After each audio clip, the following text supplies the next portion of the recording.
The 2002 Indianapolis 500 was the 86th running of the Great Race and 5th race of 15 in the 2002 Indycar season. Held on May 22, 2002 at the Indianapolis Motor Speedway, saw fastest 33 cars just like 84 times before take to victory in this great race. This year's running in particular was very interesting, considering that there were a shit ton of kart teams at the Indianapolis running the 500. You could basically call this kart's invasion of the Indianapolis 500 post-split. There was pole sitter Bruno Junqueira, Michael Andretti, Paul Tracy, Kenny Brack, Dario Franchitti, Max Pappas, Tony Kanaan, Jimmy Vasser, and more were drivers from kart competing in this year's running of the race. There were your usual IRL regulars though, like the new series running back, when there were mostly like Penske's of the reigning Indy 500 champion Elio Castroneves and Kart's 2000 champion Gilles de Ferry. Jeff Ward was Chip Ganassi's lone full-time entrant in 2002, along with Kenny Brack, as well as Bruno Junqueira was running this race as well.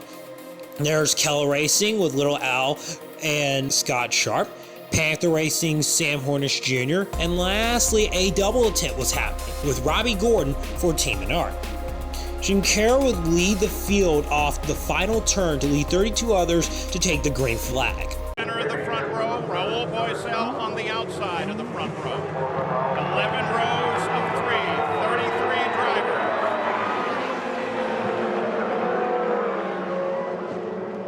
The pace car begins to advance the field. The acceleration should begin any moment. The front row well aligned. The second, third, fourth, fifth. They move into the fourth and final corner before the green flag. Junqueira picks up the pace.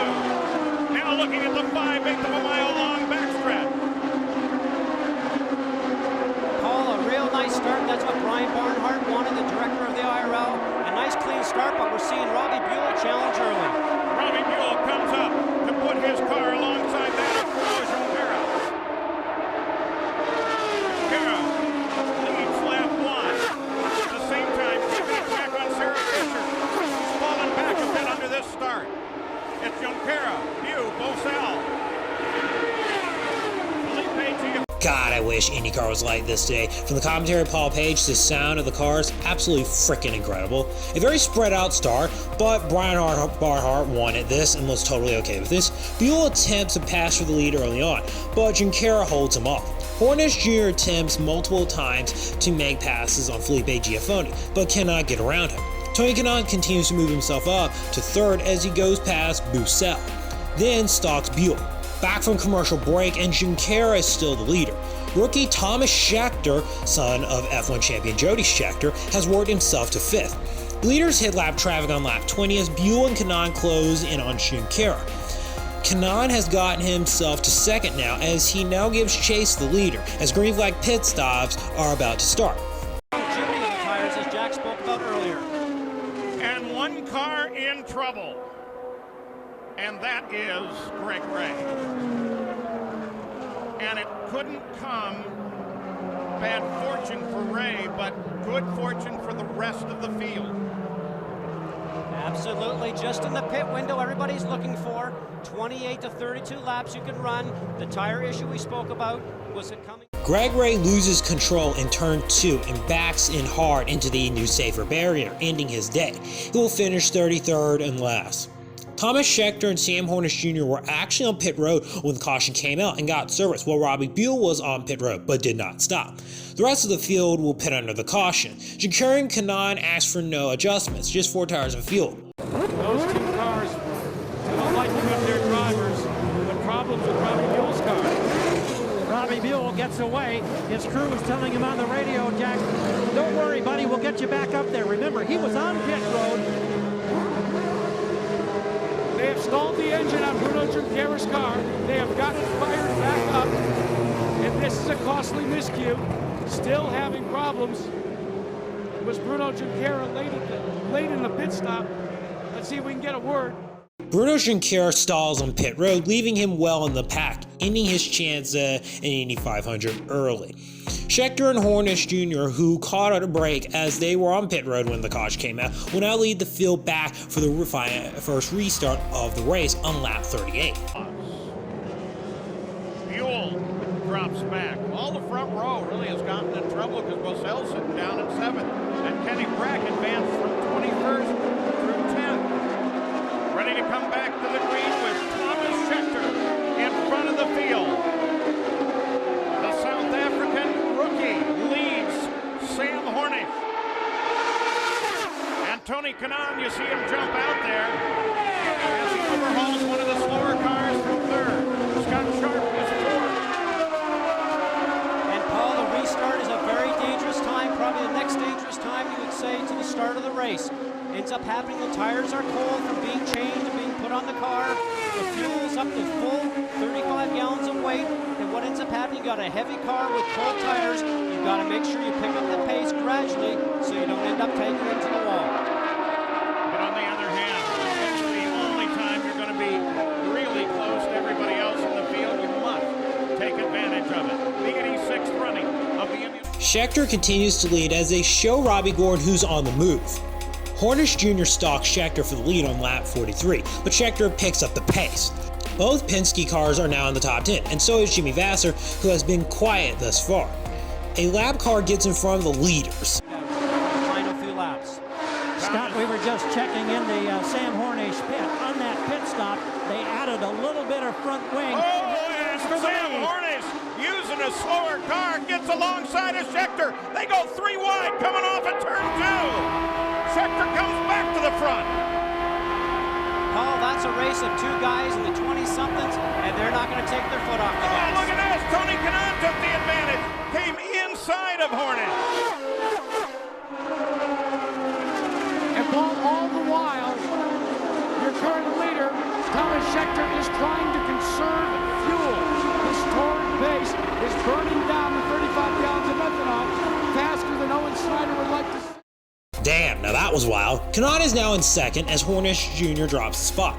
Scheckter still leads back from commercial break, and Scheckter is in lap traffic again. Hornish has gotten past Kanaan for second, tries to stalk Scheckter once again. One thing that's going to be obvious is track position is going to be the name of the game. As Mark Dismore drops out of the race with handling problems, he will finish 32nd. Hornish Jr. is the first driver to pit road. Hornish gets a small wing adjustment along with 4 tires and fuel. Scheckter then pits for 4 tires and fuel and gets back in front of Hornish Jr. Kanaan now pits, no adjustments, just 4 tires and fuel. Stott Sharp pits along with Joe DeFerrin. DeFerrin gets in front of Sharp. Castroneves and Allenser Jr. pit. Kanaan is now the new race leader after pit stops are complete. Scheckter second, Hornish Jr. third. Back from commercial break and a defunct Saturn appears. It's a blimp. Speaking of blimps, Hornish Jr. blimps the outside wall and suffers pretty major suspension damage. Bad enough that he has to go behind the damn wall and will ultimately finish 25th, 14 laps down. The caution comes out for debris, likely from the Hornish contact.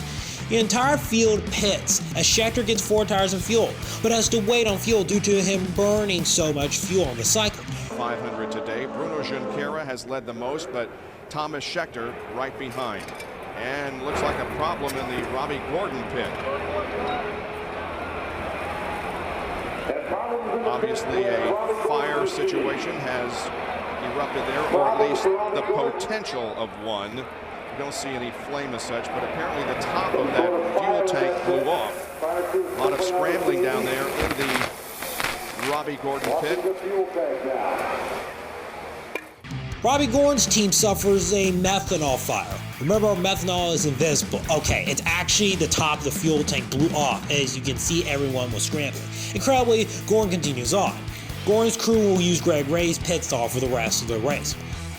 Kanaan will lead the field back to the green flag, as he did not pit. Lap mark. Tony Kanaan brings them back to the green flag. Already behind Tony, battle for positions.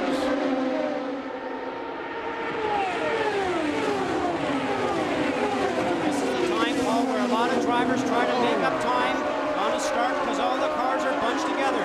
And a very close run there for Ricky Treadway, just getting a little bit too close to traffic in front of him. Felipe Giafone, who has, of course, that column of the vent was right there, and Jimmy Vasser. Now, he ran over a hose coming into the pits on his last stop, and they said they were going to penalize him, but I wouldn't slow down that early for a penalty. And here's a second problem. So Junqueira in trouble, and what's the problem with Vasser? Junqueira is going to go for the pit road. And Sam Hornish comes back out of the pits after the work in the garage area. So suddenly, 3 different occurrences. Well, Paul, it looked like Jimmy Vasser was dead stick, as we call it. Either he was out of fuel, electronics stopped, or he had no gearbox drive, so that car is stopped. Junqueira certainly ended up having a motor blow. You can see by the trail of smoke coming out here as we watch Jimmy Vasser come down pit lane, now looking for his pit box. And the yellow light comes out. We've got problems. It's one of the Hollywood cars. Oh, several cars involved. It looks like possibly Rick Treadway's car right over here went to go around traffic, got a little bit high, probably on the marbles, and ended up hitting the wall. Now the question is, you mentioned Rick Treadway and the problem that he had in the close proximity that he was running to Giafone, but this could be the leader. You can't tell. The car's on the other side of the safety units. Could it be oil that maybe Giafone put out on the track? Well, we're not sure, Paul, but certainly you could have maybe knocked your wing with Rick Treadway. Now you can see the other car is Tony Kanaan. That was the race leader. He's slow to get out. That looks like a hard in pad. You can see all hell breaks loose as Jimmy Vasser is slow coming off turn 4 to the pits. He and Bruno Junqueira suffer a gearbox issue at the same damn lap. Then the leader Tony Kanaan loses it in turn 3 from the oil laid down and backs it into the wall. Then Rick Treadway also gets involved as he hits the outside wall. Vasser had been quiet throughout the day, but someone who could have made some noise late in the race. While for Junqueira, the man who had led the early part of the race, to only have a stall on pit road. While for Kanaan, who had a car that could very well have won this race. And finally Treadway, who had been quiet but had hoped to have a decent run, had his run ruined by the accident. All 4 will finish 28th, 29th, 30th, and 31st. Many cars pit under this caution. Now Thomas Scheckter will reassume the lead and lead the field back to take the green flag for the 3rd restart of the race. Scheckter picks up the pace right where he's supposed to. Watches for the green. That's what he wants to do, Paul. A nice clean start and get some air between him and the lap traffic. You see Gilles de Ferran now making a move. Here comes Gilles de Ferran. He moves around Unser Jr. Paul Tracy also moving back there. Oh, Tracy almost gets trapped to the wall by Redon. Now Tracy moves on the outside of Laurent Redon. Paul Tracy's always been brave. Never one to take his problem. No, that's Franchitti. That's Franchitti. That's Franchitti. So we're looking at a guy that's actually down in the field. Tracy has yet to make his move up here at the front. But Dario's going to go wheel to wheel with Redon off of 4. Paul, that's amazing. Franchitti is down 2 laps, but he's able to drive around the outside. Redon going through turn 4. He's certainly on the hustle. Scheckter continues to lead as lap traffic has separated him from the rest of the pack, as we have now hit halfway through the Indianapolis 500. Scheckter's lead increases to a 3-second lead, but then de Ferran starts to close ever so slightly. Back from commercial break, and Scheckter continues to lead for what will be ultimately the longest green flag run of the race. Scheckter kicks off the green flag pit cycle as he gets 4 tires and fuel. No adjustments. Michael Andretti pits and almost runs into Laurent Redon. Andretti looks to have a potentially stalled on his pit stop for a moment, as Robbie Buell's right rear tire falls off.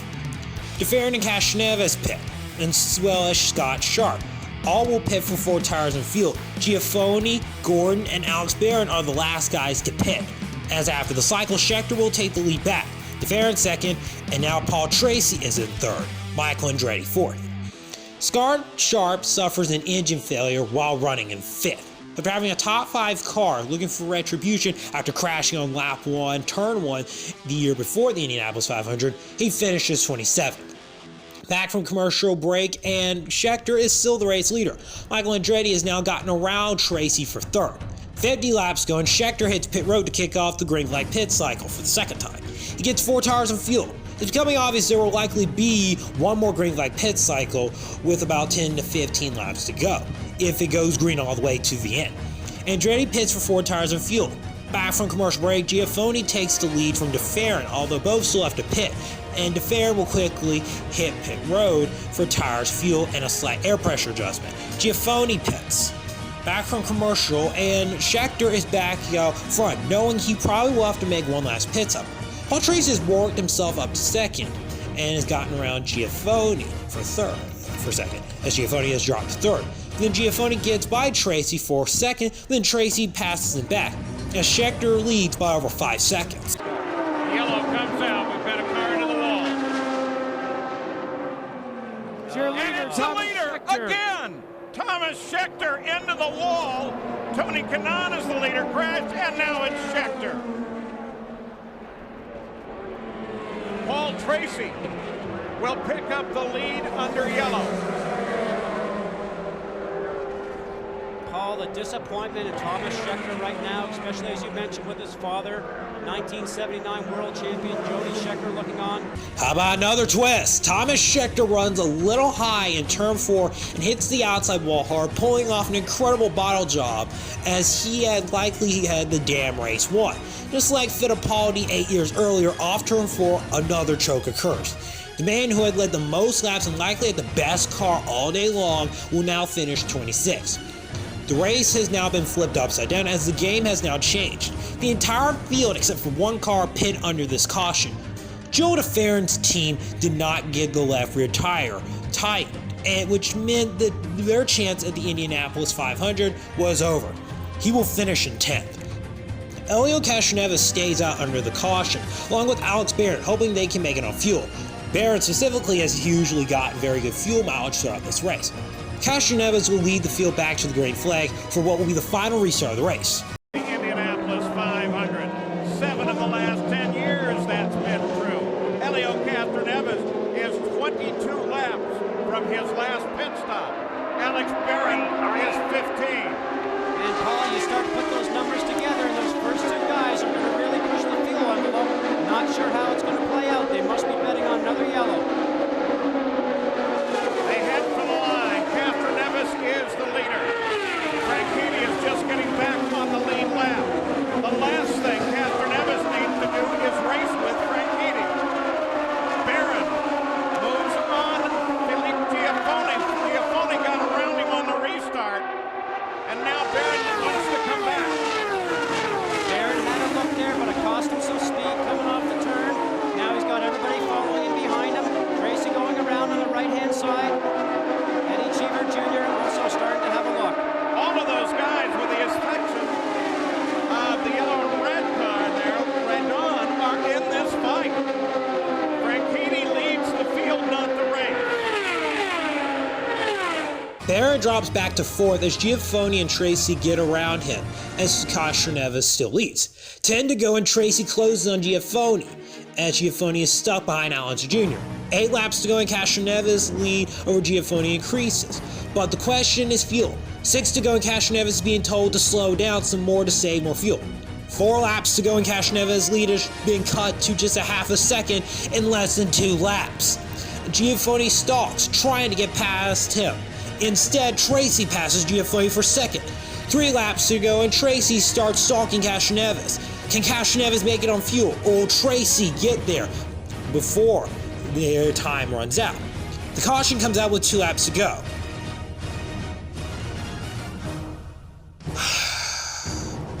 I'm gonna have to fucking talk about this, aren't I? One flag next time. That's it. Leader's been told to use full rich if he has to. He just said, that's the guy. And in the Penske pit, Paul, they are sweating bullets, literally. They know the white flag's up next time die as Tracy stalks and closes. Tracy looks to the outside. Oh, and the car in trouble. Rendon against the wall. White flag, yellow flag are going to come out together. Oh, that is the race right there. He ran just a spurt of fuel, and Paul Tracy's going to get it. Scoring goes back to the previous lap. Unbelievable, but... So I'm not going to go into full detail on this shit show, but the caution came out right as Tracy was making the pass on Castroneves. The dash light to let the drivers know the caution came on, which caused Castroneves to slow down. But the caution light came on about a second or two afterwards, when Tracy may have been up front ahead of Castroneves. There probably was a major error in when the actual moment of caution came out, since there were two scenarios, and regardless, it was going to be a bad call, since they had fucked up pretty bad when the moment of caution would have came out. The race official immediately called Castroneves the leader and not Tracy. Yellow, yellow, yellow, turn two. Pits are closed, three's the leader. Paul Tracy and Team Green were pissed about this, and honestly, I don't blame them. If you were in their position, you'd probably feel the same. They filed a protest against the race result, and in early July, the final verdict was given that the race result would not be changed, and the team could not protest something like this. Tony George stated it wasn't when the time of caution came out, but the race director called Castroneves the leader. I'm not going to go down this damn rabbit hole anymore on this, because someone can definitely do a much better job getting details on this than I can. As for the caution, Laurent Rendon and Buddy Lazier crashed in turn 2. Lazier was running 7. Rendon was 2 laps down. Regardless of everything, Helio Castroneves is the 2002 Indianapolis 500 and is the winner of the first back-to-back Indianapolis 500 since Al Unser Sr. back in 1971. A record that is still held to this day and has not been changed even 23 years later.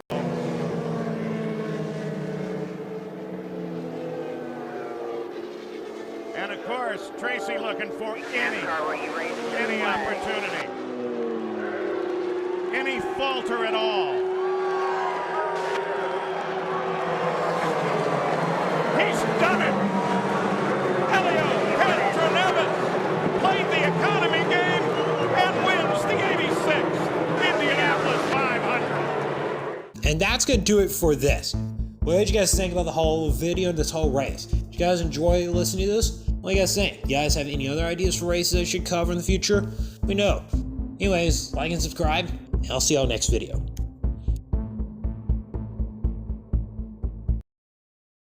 Both Penske cars are now in the top 10, and so is Jimmy Vasser, who's been quiet thus far. What the fuck was that?